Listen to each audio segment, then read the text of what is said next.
Cuando estaba en mis veintitantos, intentaba dejar una adicción grave a la heroína que había durado 4 años. Como mencioné, intentaba hacerlo solo, lo que significaba que no usaba tanto y pasaban meses entre cada uso. En un día fatídico, alguien me dio 2 OC80. En ese entonces, el precio de esas pastillas aún no había alcanzado los casi $100 cada una. Nunca había visto esas pastillas. Eran bastante nuevas en las calles. Después de salir de trabajar en la pequeña cafetería donde trabajaba, me metí las 2 diminutas pastillas en la boca y me subí al tren para ir a Boston a ver una de mis bandas de punk favoritas. Cualquiera que sepa sobre dejar un hábito sabe que cuando empiezas a usar menos, tu tolerancia disminuye.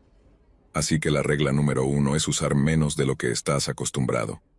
No tenía idea de lo fuerte que era una de esas cosas, y como dije, tenía un hábito importante. Así que, por supuesto, me tomé las 2. Para quienes no saben, una sola 80 es suficiente para hacer sentir bien a un adicto de 90 kilos. Así que siendo una chica de 55 kilos que no había tocado esa sustancia en un par de meses, ni siquiera recuerdo el concierto, mucho menos cómo llegué al tren y me bajé en mi parada. De todos modos, para cuando llegué a mi pequeño y destartalado barrio en Beantown, estaba vomitando cada pocos metros. Apenas podía mantener los ojos abiertos, pero no vivía en una parte muy buena de la ciudad, y acurrucarme en una esquina esperando no morir no era una opción. Así que me apoyé en las paredes y trataba de vomitar de manera disimulada mientras intentaba caminar las 5 cuadras hasta mi apartamento.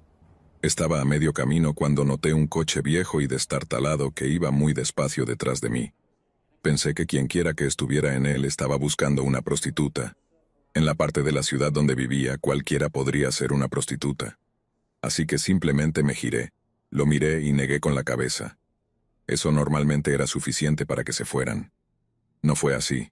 El coche, como de 30 años de antigüedad y de color verde, se acercó a mí, y un hombre con un acento muy marcado, que supongo que era coreano, perdón si me equivoco, dijo: «Necesitas ayuda, sube, sube».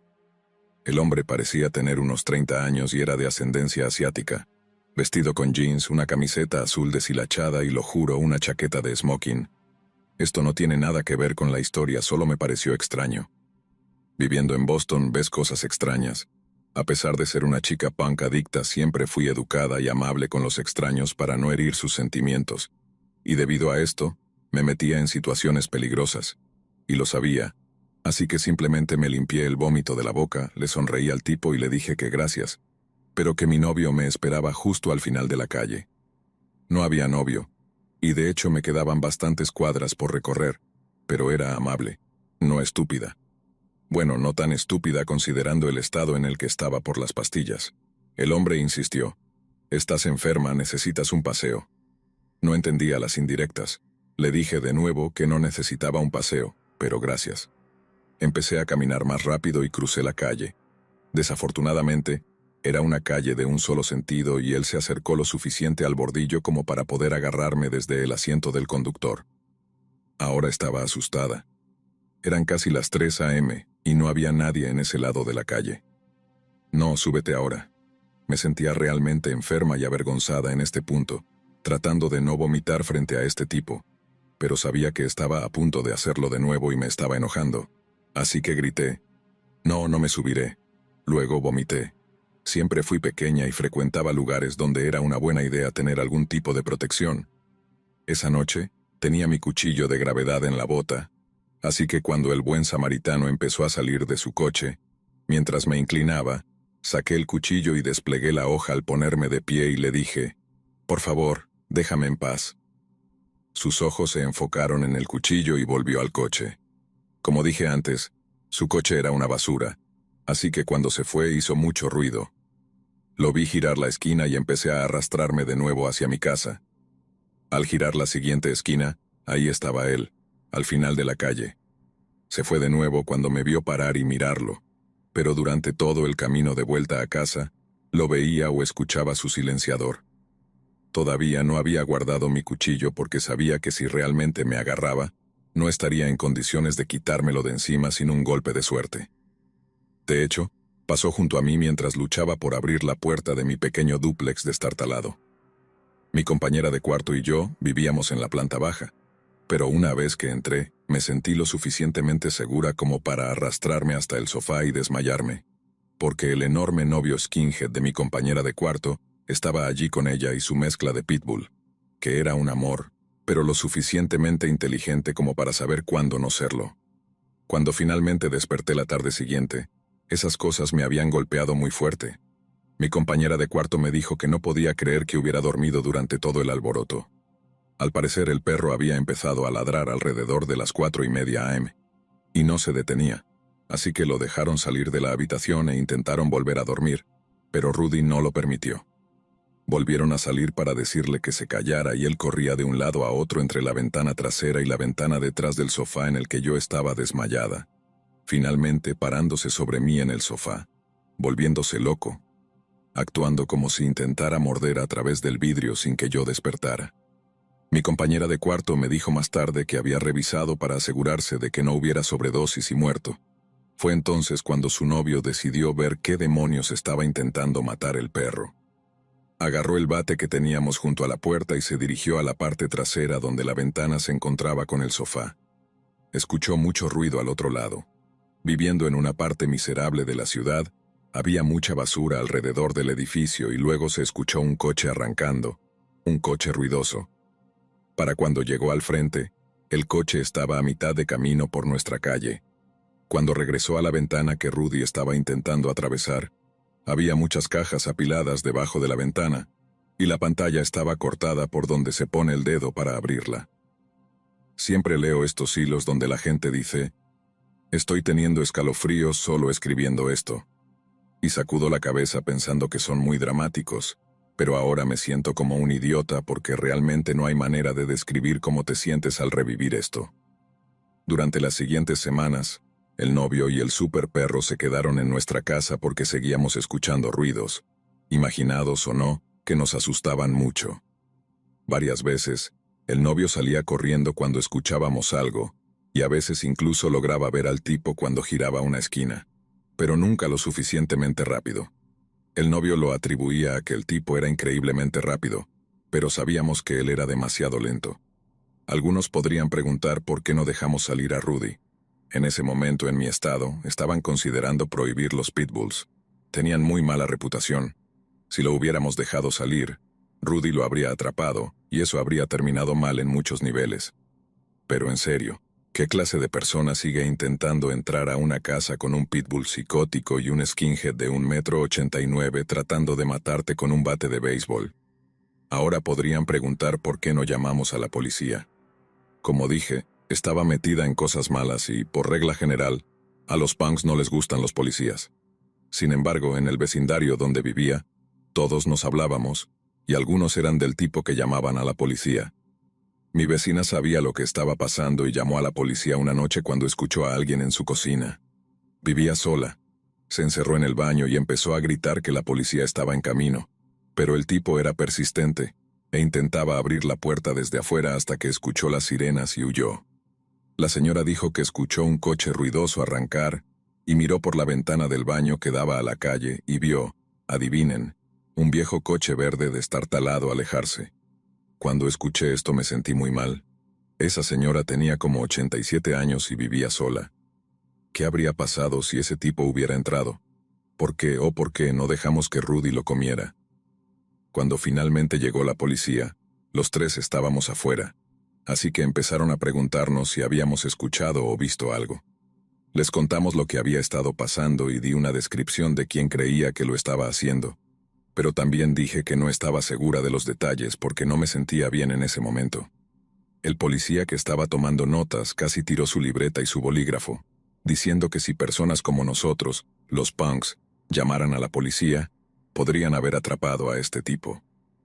Al parecer, el tipo que decía «súbete ahora» coincidía con la descripción de un hombre que estaban buscando, que era buscado por varios asaltos sexuales alrededor de la estación de tren.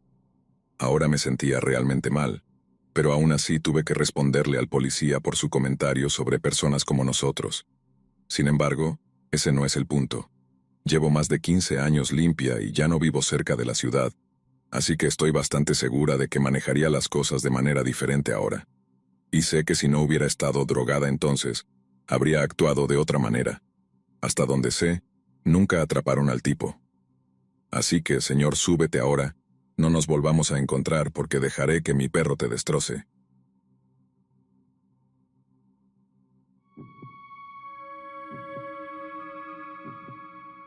Estaba fumando y relajándome con la mayoría de ellos, así que hice match con un chico llamado Charlie, y parecía guay. Es realmente lindo y toca música, lo cual es muy atractivo para mí, ya que también canto y toco el piano. Hablamos un poco y acepté encontrarme con él en su casa. Error número 1.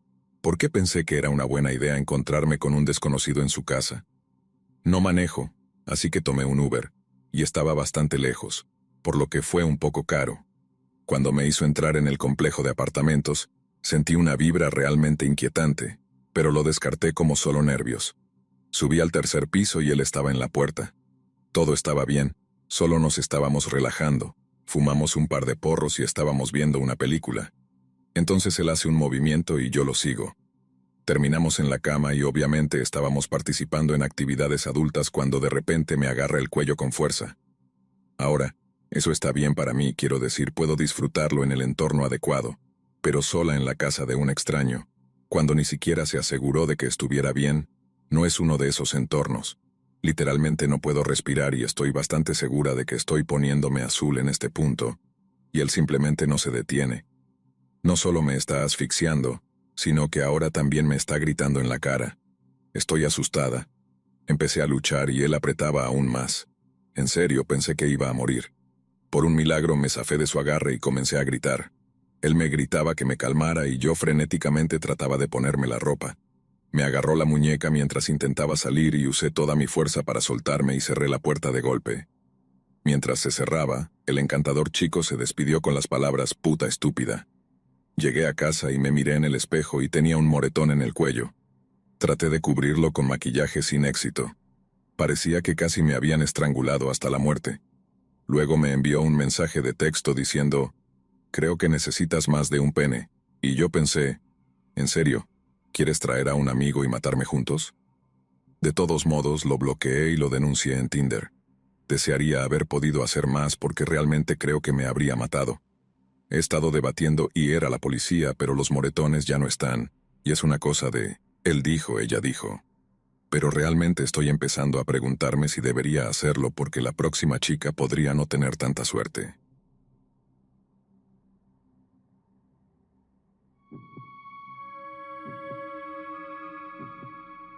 Pese a unos cuantos incidentes escalofriantes en mi infancia, solo ha habido una vez en mi vida adulta en la que realmente sentí un miedo primitivo. Vivo en un pueblo en medio del campo inglés. Para pintar una imagen precisa de su tamaño, tiene una población de 4.000 personas, pero se siente más como de 1.000 personas debido a su naturaleza dispersa, y está rodeado por todos lados de muchos campos, granjas y bosques, que eventualmente se conectan con un bosque bastante famoso. Está en medio de la nada y debido a esto tiene conexiones de teléfono e internet notoriamente malas. Habiendo vivido aquí toda mi vida, conozco el lugar como la palma de mi mano. Sé dónde están todos los caminos públicos a través de los bosques y campos, dónde se conectan, cuáles son atajos y dónde cruzar arroyos profundos, etc. He dado paseos por esta área durante mi infancia con mis padres y sola como adulta. Nunca me había pasado nada malo. Me sentía segura aquí. Esta historia tuvo lugar el verano pasado, en julio, después de que regresé a casa de la universidad. Aún no tenía trabajo y fumaba mucha marihuana, un hábito que mis padres despreciaban y que intentaba ocultar de ellos yendo a caminar por las tardes con varios porros prerrolados escondidos en el bolsillo de mi sudadera. Como de costumbre, ese día ambos llegaron a casa a las 5 p.m. Cenamos, pero charlamos un poco más de lo habitual, ya que mi mamá había tenido un día bastante agitado y me estaba contando sobre él. Debido a esto, terminé saliendo para mi caminata una hora más tarde de lo habitual, alrededor de las 7 p.m. Pero como era verano, el sol aún brillaba. Así que honestamente no me di cuenta de que empezaría a oscurecer mientras todavía estaba fuera. El bosque más cercano a mi casa está a menos de 5 minutos de distancia, y entras a través de una puerta hacia un campo de un agricultor. puedes ver a través del área abierta bastante lejos, hasta que el primer conjunto de pequeños bosques oscurece tu vista. Hacia allá me dirigía, ya que sabía que esta ruta toma menos de 2 horas y vuelve al mismo camino en el que estaba ahora. Más que suficiente tiempo para fumar los 3 porros en mi bolsillo y que el olor desapareciera de mi ropa. Todo el área es muy popular para paseadores de perros, por lo que no es inusual ver a otras personas mientras andas por ahí y, como esto es un pueblo, todos saludan a todos. Encendí mi primer porro y comencé a caminar. Estaba en mi propio mundo por un rato hasta que estuve a menos de 30 metros antes de la entrada al bosque. Un hombre mayor estaba saliendo de ellos lanzando una pelota para su perro. Terminé mi porro y lo apagué. Cuando se acercó, reconocí que era John, que vivía en la calle al lado de la mía y conocía a mi abuelo. Nos detuvimos y nos saludamos mientras acariciaba a su perro Max. Mientras hablábamos, vi a otro hombre salir del bosque. No tenía perro, llevaba una chaqueta verde brillante, era muy alto y tenía unos 10 años más que yo. John y yo charlamos otro minuto y nos despedimos. Me advirtió que no me quedara fuera demasiado tiempo, ya que empezaría a oscurecer pronto. Era cierto, el cielo estaba de un color rosa y naranja brillante.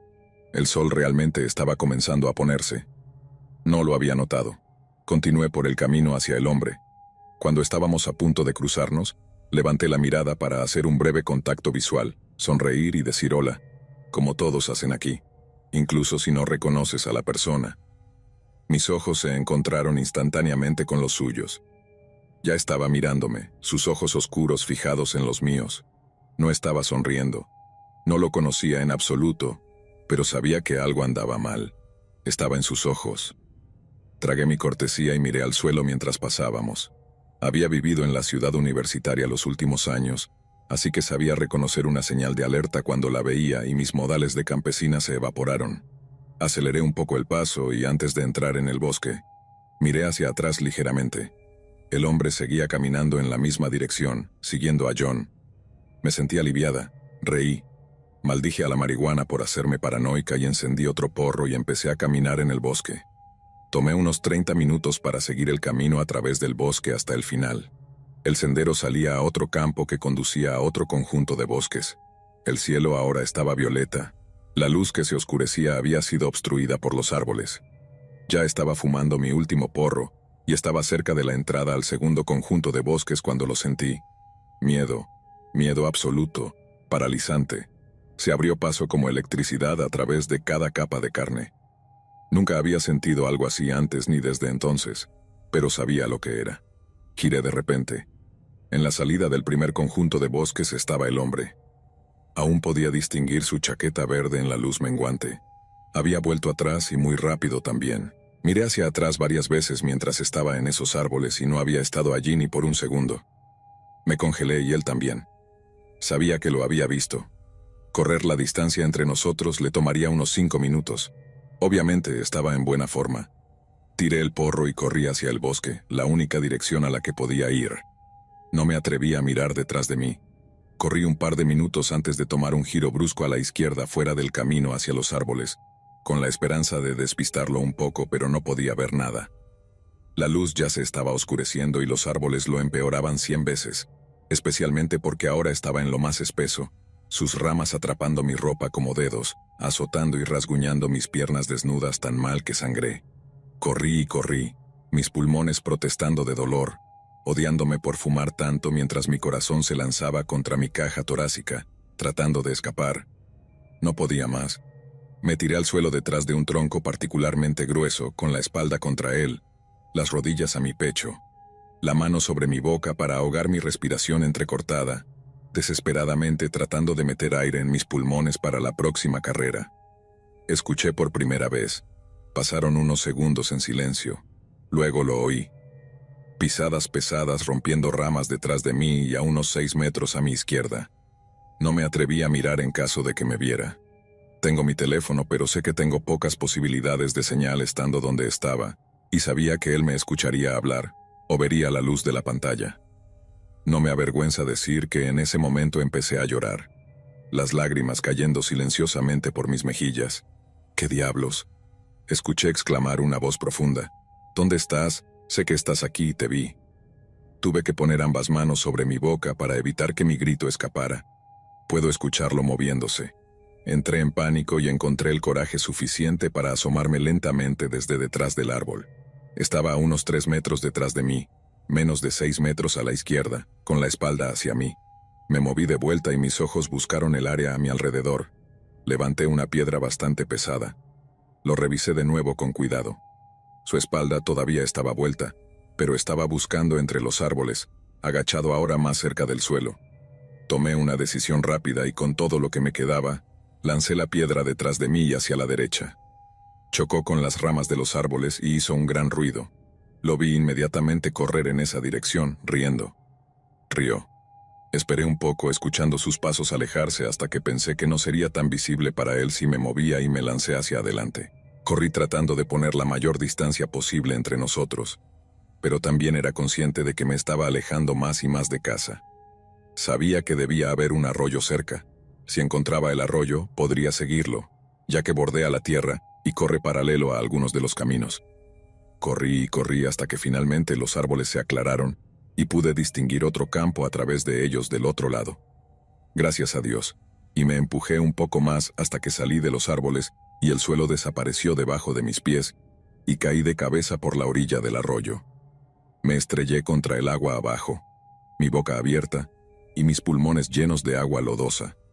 Al escupirla, me sentí aliviada de haber encontrado el arroyo y aterrorizada de que él me hubiera oído. Mi teléfono ahora estaba arruinado. Lentamente, me moví río abajo lo más silenciosamente posible, escuchando todo el tiempo. El arroyo bordea los bosques, mirando hacia arriba periódicamente por si acaso.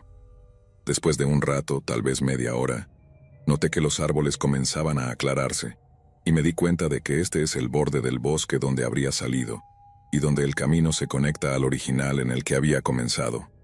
Si corría, podría llegar a casa en menos de 20 minutos. Lo más silenciosamente que pude, me arrastré sobre mi estómago de vuelta a la orilla, estilo militar, queriendo mantenerme lo más baja posible. Me asomé por encima. Apenas pude distinguir la apertura del camino de salida del bosque a unos 15 metros de distancia.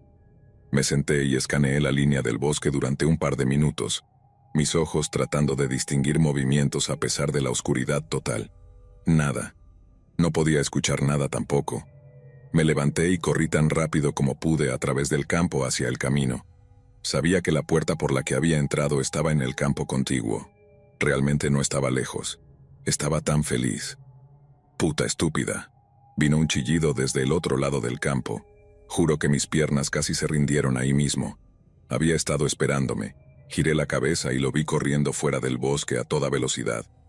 Grité y me empujé más, las lágrimas cubriendo mi rostro. Todo lo que podía hacer era correr. Crucé al campo principal ahora y pude ver la luz de la luna brillando sobre la puerta de metal. Mi casa estaba a solo 5 minutos después de eso. Nunca me había concentrado en algo tanto como en esa puerta.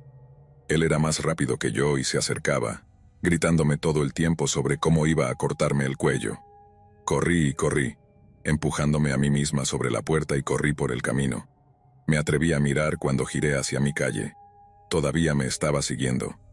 Corrí hasta mi entrada y me tiré por la puerta, corriendo hacia la sala de estar, llorando y gritando histéricamente, señalando hacia la puerta. Mi papá salió corriendo mientras mi mamá me abrazaba, colapsando de miedo. Resulta que mis padres ya habían llamado a la policía, ya que había dicho que saldría por 1 hora a las 7, y ahora era más de las 12 a.m. Y no había respondido cuando habían llamado a mi ahora roto teléfono, algo muy inusual en mí. Llamamos a la policía de nuevo para explicarles. Vinieron y di una declaración completa. Tanto mis padres como la policía estaban horrorizados. Nada como esto ocurre aquí. No ha habido un informe de violación o asesinato en los últimos 100 años, pero una mirada a mí y era obvio que decía la verdad. Estaba cubierta de cortes y moretones de pies a cabeza, empapada y cubierta de barro y sangre. No entraré en cómo esta experiencia me cambió. Es deprimente, pero diré que lo que más me asusta es que nunca tuvieron un sospechoso. A pesar de seguirme tan de cerca, había desaparecido para cuando mi papá salió. Ese tipo sigue por ahí y quién sabe de lo que realmente es capaz.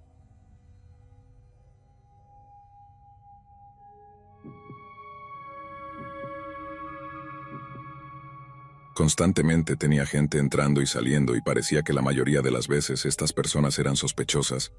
¿Qué esperaba? Pensé en compartir una experiencia que todavía me molesta bastante. Yo tenía unos 12 años en ese momento. Estaba sentada en el sofá viendo Drake y Josh cuando escuché un golpe en la puerta. Mi madre no estaba en casa, así que decidí apagar la televisión y quedarme callada. «Eloís, ¿estás en casa?» Era un hombre. «Solo quería dejar algo, Eloís». Me quedé callada. «Eloís, abre la maldita puerta, no te voy a hacer daño». En ese momento estaba asustada. Incluso como una niña de 12 años, cuando alguien dice que no te va a hacer daño, generalmente hay algo que hicieron en el pasado que los llevaría a asegurarle eso a alguien, ¿verdad? Empezó a sacudir la manija de la puerta. «Te juro que derribaré esta puerta. Has estado ignorando mis llamadas, mis mensajes de texto. No puedes huir de mí». Comenzó a golpear y patear la puerta. Corrí al baño porque era la única puerta con cerradura y me escondí en la bañera con la cortina cerrada. Decidí llevar mi pistola de agua, ya que aún era joven y no había dejado de jugar con juguetes durante el baño. Puse un poco de agua y un poco de champú en ella. En ese momento, escuché lo que sonaba como madera rompiéndose, y luego pasos en mi sala de estar.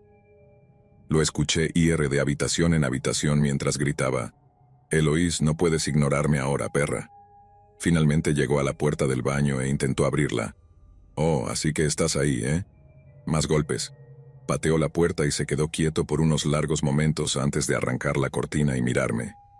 Tenía el cabello negro y liso, con ojos verdes penetrantes, un intento fallido de barba, una sudadera con capucha negra, jeans negros, zapatos negros, y sostenía una bolsa marrón en una de sus manos tatuadas. «Oh, aún mejor, te he visto por aquí antes, eres la hija de Eloís. Tan dulce». Seguía repitiendo eso. «Tan dulce». Me ponía la piel de gallina. Caminó hacia la ventana y la cerró con llave antes de ponerse en cuclillas junto a mí. «Vas a venir conmigo, ¿qué te parece? Te compraré un helado». Lo miré, tratando de no parecer aterrorizada. «No hablas mucho. Tu madre podría aprender algo de ti». Extendió su mano y la apoyó en mi hombro. En un movimiento rápido saqué mi pistola de agua de debajo de mi pierna y comencé a rociarlo en la cara. Al principio no lo registró, pero rápidamente comenzó a limpiarse los ojos. «¿Qué demonios es esto? ¿Qué demonios?»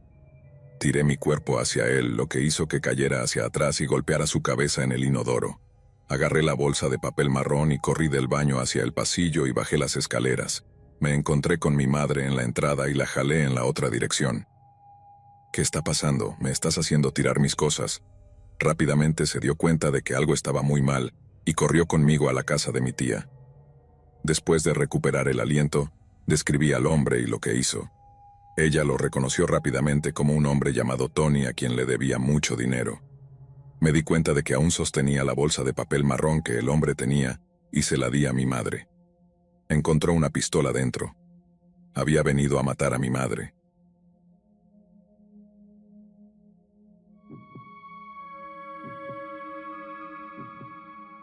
Nunca he contado esta historia a nadie más que a mis amigos más cercanos, pero esto parecía un buen lugar para finalmente sacarlo de mi pecho. Existe algo llamado la teoría de los 6 grados de separación, que básicamente dice que todos en el mundo están separados por, como máximo, 6 pasos. Bueno, yo estoy separado de Trent Reznor, ya sabes, de Nine Inch Nails, por solo un paso, y fue debido a su acosadora. En 2006 vivía en Atlanta, Georgia, y acababa de unirme a una banda punk bastante peculiar que mezclaba un sonido muy fuerte con visuales tipo cabaret. Nunca llegamos a ser famosos, pero nuestro acto era lo suficientemente atractivo como para llamar la atención de muchas personas. Una de ellas era una chica extraña que siempre fumaba en cadena. Tenía una aura rara y siempre llevaba una chaqueta sobre los hombros, lo que significaba que no metía los brazos en las mangas.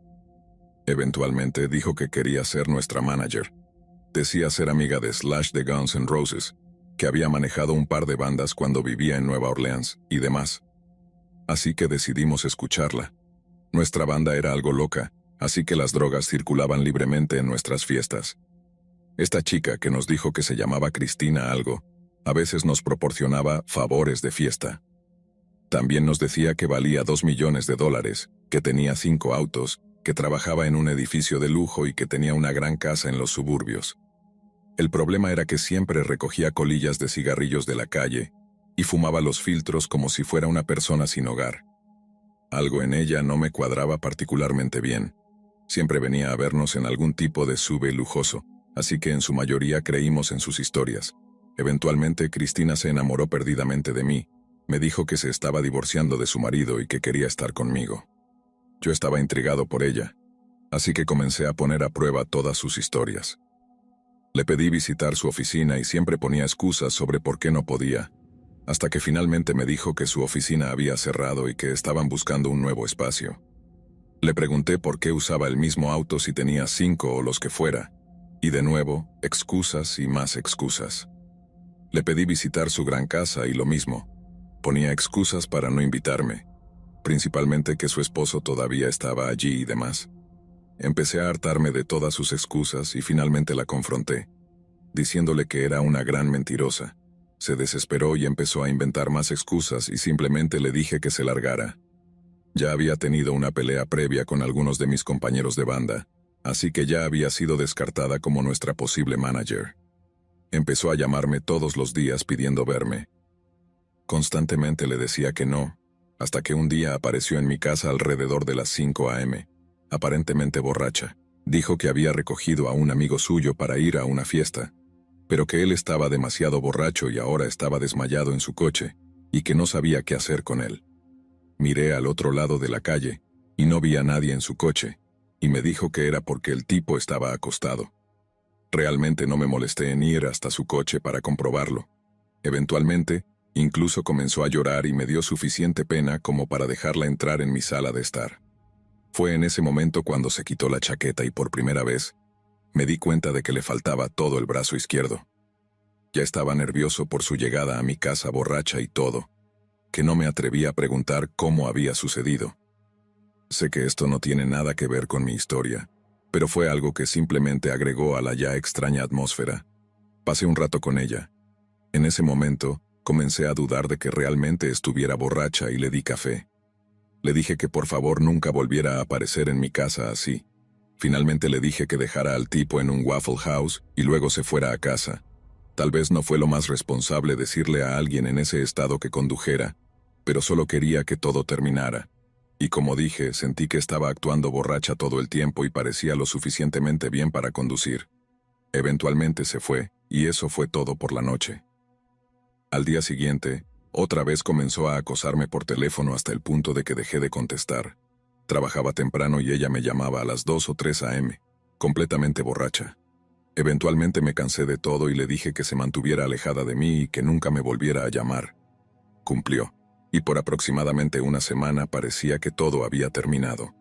Alrededor de 6 días después, me llamó de nuevo cuando estaba en el trabajo. Empecé a decirle que no debía llamarme, pero ella dijo que finalmente podía invitarme a su casa y que quería que fuera a visitarla. Se me encendieron todas las señales de alarma, así que por supuesto le dije que se olvidara de eso y le colgué. De nuevo empezó a llamarme a horas tardías, al punto de que tuve que apagar mi teléfono por la noche. De lo contrario, nunca podría dormir bien. Recuerdo que era un viernes. Al despertar tenía un mensaje de voz en mi teléfono dejado alrededor de las 2 a.m. Lo revisé y era ella diciendo: «Hola Max, me acabo de tomar 200 pastillas y he estado bebiendo toda la noche. Solo quería despedirme y decirte que te amo. Buena suerte con el resto de tu vida». Obviamente me asusté totalmente. Estaba tan cansado de sus mentiras que simplemente borré el mensaje, asumiendo que era uno de sus trucos para que la llamara. Decidí olvidarlo y fui a trabajar. El siguiente martes recibí otro mensaje de voz de su teléfono, pero esta vez era la voz de un hombre. «Hola Max, soy el esposo de Cristina. Estoy llamando a sus amigos en su lista de contactos para informarles que falleció el pasado viernes y estamos haciendo un memorial para ella en el centro de Atlanta mañana. Si quieres venir, por favor devuélveme la llamada para darte la dirección». Ni siquiera puedo explicar cómo me sentí en ese momento. Estaba conmocionado, e intenté evadir la noticia pensando que era algún tipo que Cristina había manipulado para llamarme solo para llevarme a algún lugar en algún momento. Pero por supuesto, toda la situación no tenía mucho sentido para mí. Este tipo eventualmente llamó a otro de mis compañeros de banda, cuyo nombre estaba en la lista de contactos de Cristina también. Le había contado a mi banda sobre toda esta situación, Así que mi compañero, que había sospechado de esta chica por un tiempo, comenzó a interrogar a este tipo para obtener más información. Eventualmente nos enteramos de que había usado un nombre falso con nosotros todo el tiempo, que su verdadero nombre era Amber, y que había estado usando un nombre inventado porque había tenido problemas con la ley. La googleamos y efectivamente resultó que había acosado a Trent Reznor en el pasado, e incluso logró robar su información de tarjeta de crédito. Incluso fue arrestada por eso. En ese punto estaba atónito, sin saber qué hacer. Nunca fuimos al memorial. Estábamos demasiado sospechosos para hacerlo. Hasta el día de hoy todavía no sé si esta chica realmente se suicidó, o si todo fue solo una farsa para meterme en algún problema, pero como nunca volví a saber de ella lo dudo. O tal vez ha estado usando un nombre falso desde entonces, y decidió seguir con su vida. Nunca lo sabré, pero definitivamente es la peor manera de obtener un grado de separación con alguien famoso. Me deshice de mi teléfono celular después de eso, y me tomó 3 años sentirme lo suficientemente bien como para obtener uno nuevo. Realmente nunca quiero volver a pasar por algo así. Después de que esta historia se publicó, las personas que comentaban hicieron algo de investigación y encontraron el obituario de la chica en línea, y confirmaron que efectivamente se había suicidado. Definitivamente una historia muy trágica.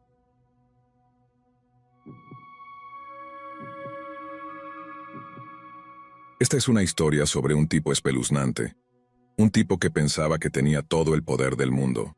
Un tipo que probablemente tuvo una infancia horrenda, pero un tipo espeluznante al fin y al cabo. De todos modos, primero hice amistad con este tipo espeluznante en línea en 2011, en Facebook, por supuesto. Teníamos amigos en común, amigos en quienes confiaba, así que asumí que él era un buen tipo. Bueno, esa es una terrible suposición que se puede hacer sobre los desconocidos, ya sean amigos en común o no, pero yo era una chica ingenua de 18 años. Su nombre era Danny. Al principio pensé que era un buen tipo. Tenía un gusto musical impresionante y compartía muchas canciones geniales conmigo. También era increíblemente hilarante de una manera inapropiada. Estaba lleno de bromas y historias bizarras, y pronto me encantó hablar con él. Nunca preguntó si tenía novio. Quiero decir, supuse que lo sabía. Después de todo, éramos amigos en Facebook y había fotos de mi novio por todas partes, y no es como si mantuviera mi estado de relación en secreto. Estaba ahí para que todos lo vieran, pero supongo que no lo sabía. Un día de octubre decidió decirme cómo se sentía por mí. Recitó un poema que había escrito comparándome con un tapiz bellamente y elegantemente hecho a mano. Tengan en cuenta que nunca había conocido al chico, y solo habíamos estado hablando durante un mes más o menos. Respondí con algo como: «Wow, ojalá mi novio dijera cosas así». Se enojó tanto que me preguntó cómo podía haberlo engañado así. Me preguntó cómo podía hacerle esto. Me dijo que me había abierto su corazón. Suplicó y rogó, supuestamente lloró. Estaba más que desconcertada. Decidí darle un respiro y funcionó por unos días, pero eventualmente me volvió a mandar un mensaje. Puede que se haya disculpado, pero honestamente no recuerdo esa conversación exacta. Sé que las cosas volvieron a la normalidad. Volvió a ser tonto y divertido. En este punto tenía su Skype y él tenía el mío. Hablaba con él allí a veces, pero nunca usé la cámara. Simplemente no me sentía cómoda con eso, de hecho, odiaba usar esa cámara con cualquiera. Le dije eso cuando empezó a suplicarme que la usara, pero no se rendía. Aún así, seguí poniendo excusas. Danny no lo soportaba, se volvió más agresivo y luego se volvió sexual. Me dijo que hiciera Skype desnuda con él. Una y otra vez le dije que no. Eventualmente lo bloqueé en Skype, pero terminé recibiendo docenas de mensajes enojados en AIM. No recuerdo exactamente lo que dijo, aunque tengo capturas de pantalla de todo en un disco duro externo en algún lugar. Recuerdo que eran mensajes llenos de odio y absolutamente insanos, y había cosas sobre que yo era una amiga realmente horrible también. Poco después me dijo que era un excelente hacker. Me dijo que tenía todo un grupo de amigos hackers también. Me dijo que podía cambiar mis calificaciones universitarias y hacerme reprobar. Me dijo que haría de mi vida un infierno. No necesariamente le creí todo, pero sí creí que haría algo. A pesar de estas confrontaciones negativas, todavía teníamos periodos de tonterías. Durante estos periodos las cosas eran normales. Me sentía segura hasta cierto punto. Traté de mantenerlo feliz. Quería mantenerme en su lado bueno porque realmente creía que intentaría arruinar mi reputación de otra manera. Pero antes de mucho tiempo, empezó a darme ultimátums. Decía cosas como, o haces Skype conmigo o las cosas se pondrán muy mal para ti. Puedo decirle a tu novio que lo estás engañando. Eventualmente pregunté a nuestros amigos en común sobre él. Dijeron que era violento, peligroso y retorcido, y lo peor de todo, vivía a pocos minutos de la universidad a la que asistíamos en Reading, Pensilvania. Cada día empecé a ponerme más nerviosa por ir a la escuela. Mientras estaba en el campus, me asustaba ver a 4 chicos que se parecían a él. Chicos con pelo largo y rojo y barbas. Y desconfiaba de cualquiera que se pareciera un poco a él. En este punto, honestamente, estaba convencida de que aparecería e intentaría encontrarme. Lo tenía bloqueado en AIM y hasta hice un nuevo Skype. Sabía que esto lo enfurecería y así fue. Recibí otra tanda de mensajes en Facebook sobre cómo necesitaba aprender a tratar mejor a las personas. Le dije que me sentía incómoda con lo que me pedía. Respondió con algo como, «Está bien, has elegido tu destino». Lo bloqueé en Facebook. Había tenido suficiente de sus amenazas. Pero debería haber sabido que no sería la última vez que sabría de él. A finales de noviembre, recibí 3 mensajes de Facebook de alguien llamado Adam Knowing. Quienquiera que fuera, acababa de unirse a Facebook hace un par de semanas y no tenía amigos ni contenido. Los mensajes decían lo siguiente: 27 de noviembre de 2011. Has sido advertida repetidamente y ahora se te notifica. 29 de noviembre de 2011. Creo que esta es tu última advertencia y que has sido informada de tus problemas de comportamiento. La situación cambiará antes del fin de semana o se tomarán medidas. 30 de noviembre de 2011. Así que asistes a la universidad, ¿verdad? Y tus calificaciones están aprobando, pero no por mucho tiempo. Se te advirtió sobre cómo tratarlo y cómo debes actuar. Tienes hasta el final de esta semana para corregir este comportamiento, o la vida se volverá muy difícil. Nunca debes tratar a alguien que tiene una vida como la suya de la manera en que lo haces. Hasta el día de hoy todavía no estoy segura de quién era Adam Knowing. Podría haber sido Danny, o podría haber sido uno de sus amigos hackers de baja calaña. De cualquier manera estaba aterrorizada. En contra de mi buen juicio, desbloqueé a Danny en Facebook. Para entonces, mi novio estaba al tanto de lo que estaba pasando y me sugirió que contactara a la policía si las cosas empeoraban. Tal vez debería haberlo hecho, pero Danny no me había hecho nada oficialmente. Quiero decir, ¿qué podían hacer? Aún así, tomé capturas de pantalla de todos sus nombres de usuario, guardé nuestros registros de chat en AIM, tomé capturas de pantalla de todos sus mensajes amenazantes, y luego guardé todo en una carpeta por si necesitaba pruebas. Las tonterías de Danny continuaron hasta Navidad. Algunos días era dulce y divertido, otros volvía a ser enojado y presionante. Le prometí una sesión de Skype para calmarlo, pero seguí usando mi trabajo escolar como excusa para retrasarlo. Poco después de Navidad, lo bloqueé nuevamente en todas mis cuentas. Decidí que lidiaría con las repercusiones que vinieran. Si terminaba siendo hackeada, al menos tenía las pruebas, ¿verdad? Pasaron un par de semanas y no pasó nada. Luego recibí un mensaje de Facebook de otra cuenta que no reconocí. No recuerdo el nombre de esta, pero sí recuerdo el mensaje. Después de una cuidadosa consideración te dejamos ir. Quizás quieras hacerlo respetuoso y agradecer a quien has agraviado. Es gracias a su compasión que estás siendo perdonada tan fácilmente. Bloqueé la cuenta de inmediato. En enero de 2012 sucedió algo mágico. Me desperté una mañana con la noticia de que Danny había sido arrestado. Los cargos: posesión y distribución de pornografía infantil. Un montón de sus amigos espeluznantes también habían sido arrestados por estar involucrados. En 2013, Danny fue condenado. Está enfrentando hasta 60 años, lo que lo hará casi 90 años cuando salga. Incluso si es liberado antes, estará supervisado por el resto de su vida. Supongo que ser un monstruo espeluznante te alcanza eventualmente.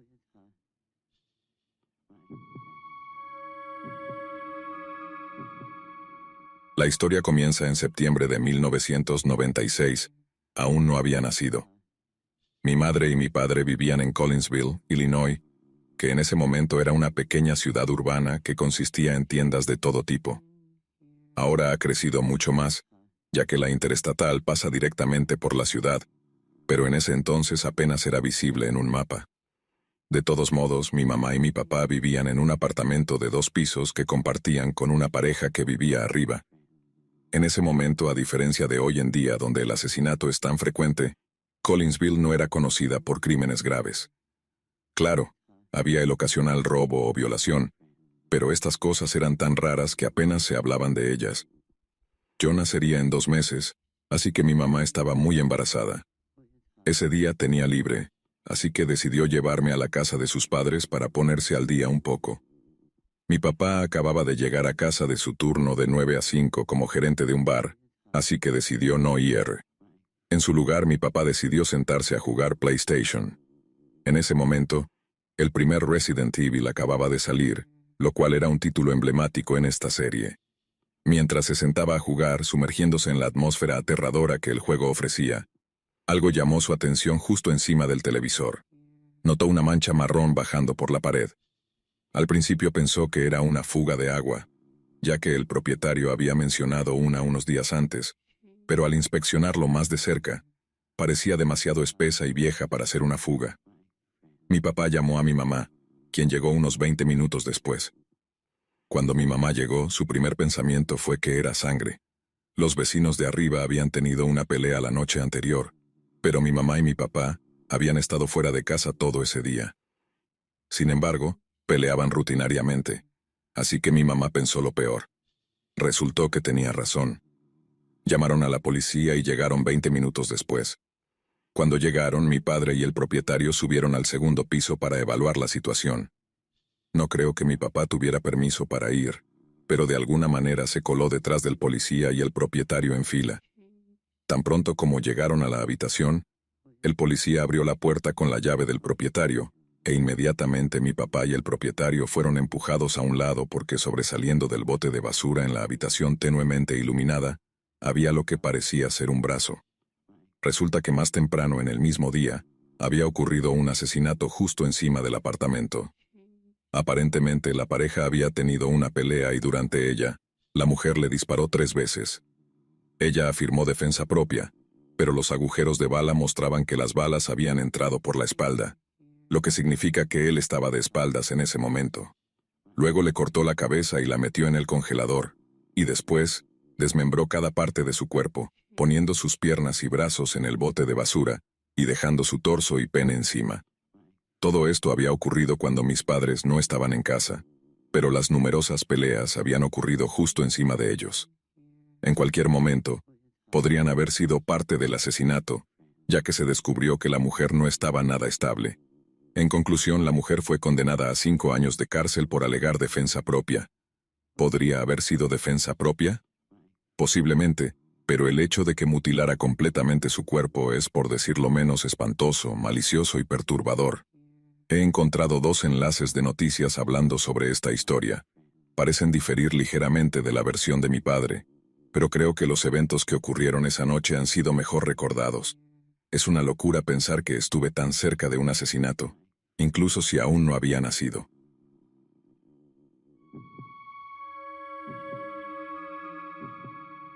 Es común escuchar historias de mujeres que han sido acosadas, y ciertamente es un problema que merece atención y acción. Sin embargo, lo que no se reconoce tan a menudo es que los hombres también pueden ser víctimas de acoso. No quiero minimizar las experiencias de las mujeres, pero creo que es importante reconocer que los hombres también pueden sufrir en silencio, atrapados en una sociedad que a menudo descarta sus experiencias de acoso como algo insignificante, o peor aún, motivo de burla. Mi nombre es Marcos, y esta es la historia de cómo fui acosado y torturado por una mujer que, desde fuera, parecía completamente inofensiva. Vivía en una ciudad mediana en los Estados Unidos, un lugar donde nunca hubiera esperado que algo así pudiera sucederme. Todo comenzó de manera tan inocente que nunca vi las señales hasta que fue demasiado tarde. Trabajaba en una oficina de seguros, un trabajo rutinario que no ofrecía muchas emociones, lo cual era perfecto para mí. Era un lugar donde todos conocían a todos y las relaciones laborales eran en su mayoría cordiales. La rutina diaria en la oficina era predecible y en general bastante tranquila. Llegaba a las 9 de la mañana, tomaba un café con mis compañeros y nos poníamos manos a la obra. Sin embargo, todo cambió cuando Marilyn fue contratada como asistente administrativa. Marilyn era una mujer obesa de unos 40 años, con una personalidad que inicialmente parecía cálida y amigable. Siempre estaba dispuesta a ayudar y era fácil conversar con ella. Tenía una risa contagiosa y parecía conocer siempre la respuesta a cualquier problema que surgiera en la oficina. Al principio su atención hacia mí me pareció simplemente un acto de amabilidad. Ella siempre me traía café, me preguntaba sobre mi día y mostraba un interés genuino en mi vida. No tenía razones para sospechar de sus intenciones. Sin embargo, con el tiempo, sus actos de amabilidad comenzaron a transformarse en algo más inquietante. Un día encontré una nota en mi escritorio. Era de Marilyn, y decía que quería verme fuera del trabajo para hablar de algo importante. No le di mucha importancia y decidí aceptar, pensando que tal vez tenía algún problema personal del que necesitaba hablar. Nos encontramos en un café cercano, y allí fue cuando noté por primera vez la intensidad de su mirada. Marilyn me confesó que tenía sentimientos por mí, y que había estado esperando el momento adecuado para decírmelo. Me sentí incómodo, y le dije amablemente que no estaba interesado, que tenía novia, y que no quería complicar las cosas en el trabajo. Pensé que eso sería suficiente, pero no lo fue. Después de esa conversación, su comportamiento cambió drásticamente. Marilyn comenzó a enviarme mensajes de texto a todas horas, llamándome repetidamente, incluso en la madrugada. Cuando no respondía, se enojaba y me acusaba de jugar con sus sentimientos. En su momento, consideré cambiar de número, pero decidí darle una oportunidad, pensando que eventualmente se daría cuenta de lo inapropiado de su comportamiento. Intenté manejar la situación de manera profesional, hablando con mi jefe y explicándole lo que estaba ocurriendo. Sin embargo, como no había pruebas concretas de su acoso más allá de los mensajes, no se tomó ninguna medida seria. Marilyn, por su parte, continuó intensificando su acoso. Llegó al punto de seguirme hasta mi casa, esperarme fuera del trabajo y dejarme notas en el parabrisas de mi coche. Estas notas variaban desde declaraciones de amor hasta amenazas veladas, diciéndome que si no estaba con ella, haría que lo lamentara. La situación comenzó a afectarme profundamente. Me volvía cada vez más paranoico y estresado. El punto culminante llegó una noche de invierno.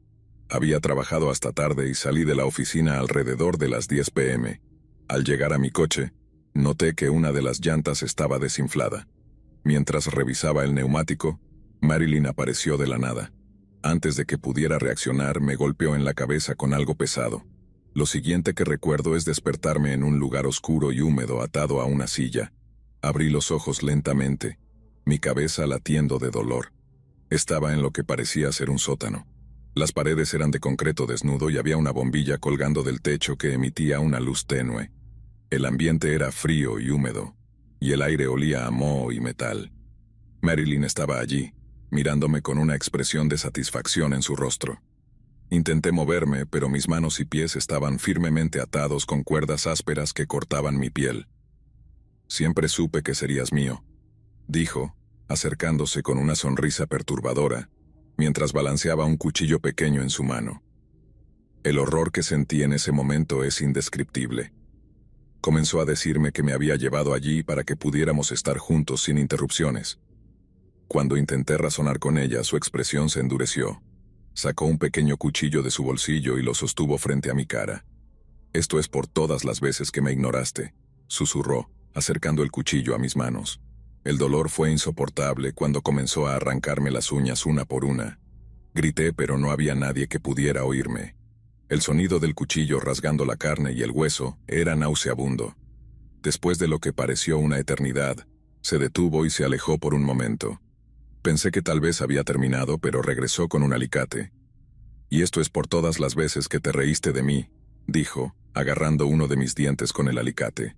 Sentí como el alicate se cerraba alrededor de mi diente y luego, con un tirón brusco, lo arrancó.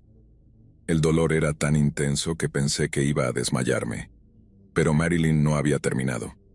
Repitió el proceso con otro diente, riéndose mientras lo hacía. Las lágrimas corrían por mi rostro, y mi visión se nublaba por el dolor y el miedo. No sé cuánto tiempo pasó. Cada segundo se sentía como una eternidad. Finalmente escuché un ruido fuerte, como si alguien estuviera golpeando una puerta. Marilyn pareció ponerse nerviosa y se alejó de mí. Escuché voces y luego la puerta del sótano se abrió de golpe. Eran policías. Alguien había visto algo sospechoso y había llamado a la policía. Me encontraron apenas consciente, con sangre goteando de mis manos y boca. Marilyn fue arrestada de inmediato. Fue un largo proceso de recuperación para mí, tanto física como mentalmente. La policía descubrió que Marilyn había estado acosando a varios hombres antes de mí, pero nunca había llegado tan lejos como lo hizo conmigo. Fue condenada a prisión, y aunque sentí un poco de lástima por ella, porque claramente estaba sola en el mundo y necesitaba ayuda, sabía que necesitaba un tratamiento urgente y no podía estar libre. Esta experiencia me enseñó que el acoso no conoce género. Los hombres también pueden ser víctimas y es importante tomar en serio cualquier señal de acoso, sin importar quién sea la víctima.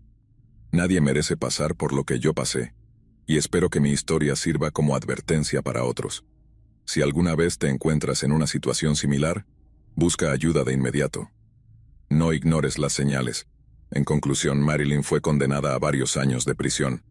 Aunque sentí un poco de lástima por ella, porque claramente estaba sola en el mundo y necesitaba ayuda, sabía que necesitaba un tratamiento urgente y no podía estar libre. Era evidente que sus problemas mentales requerían atención profesional, y la cárcel era el lugar donde podría recibir la ayuda que necesitaba.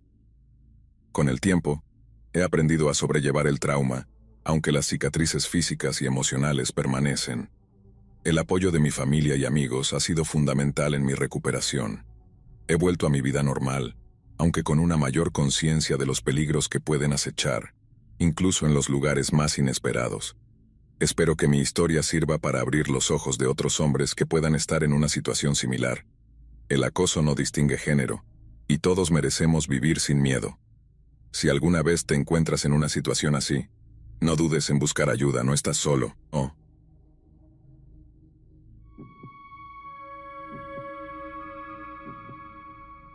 A veces las decisiones que tomamos por diversión pueden convertirse en nuestras peores pesadillas. Eso fue exactamente lo que me pasó a mí. Mi nombre es Melissa, y esta es la historia de cómo una noche inocente en Omegle se convirtió en el peor error de mi vida. Todo comenzó una tarde aburrida de verano. Había escuchado a mis amigos hablar de Omegle, un sitio web donde podías chatear con extraños de todo el mundo. Siempre me había parecido una manera interesante de matar el tiempo, conocer personas de otras partes del mundo y en general simplemente pasar el rato. Decidí probarlo por pura curiosidad y diversión. Las primeras conversaciones fueron inofensivas y, en su mayoría, aburridas. Había muchos skip y next, hasta que me encontré con un hombre que se hacía llamar John. John parecía agradable al principio. Era mayor que yo, probablemente en sus 30, pero era amigable y parecía interesado en lo que tenía que decir. Me preguntó sobre mis intereses, mi escuela y mis amigos. En ese momento no vi nada raro en ello. Pensé que solo era alguien amable buscando conversación. Nos reímos de tonterías y compartimos algunos gustos musicales. Su conocimiento sobre bandas de rock clásico me impresionó y, de alguna manera, me sentí halagada por la atención que me daba. Empezamos a hablar regularmente. Al principio nuestras conversaciones eran superficiales, pero pronto John comenzó a hacer preguntas más personales. Quería saber mi horario escolar, dónde vivía y quiénes eran mis amigos cercanos. Poco a poco, me fui sintiendo incómoda con la dirección de nuestras conversaciones, pero por alguna razón seguí hablando con él.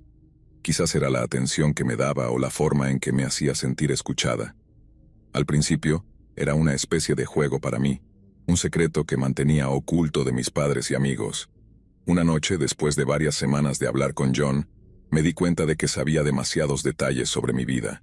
Cuando le pregunté cómo sabía tanto, él se rió y dijo que era un buen investigador. Me aseguró que no había nada de qué preocuparse, pero mi intuición me decía otra cosa. Decidí dejar de hablar con él y eliminar mi cuenta de Omegle. Pensé que eso sería el final, pero estaba muy equivocada. Poco después de cortar contacto con John, comencé a notar cosas extrañas.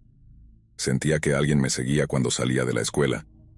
Un coche negro solía estar estacionado cerca de mi casa, siempre con el motor en marcha, pero nunca había nadie dentro. Empecé a recibir mensajes de texto de un número desconocido, diciéndome cosas como «sé dónde vives» y «nos veremos pronto». Estos mensajes eran cada vez más frecuentes y aterradores. Mi tranquilidad se convirtió en ansiedad constante.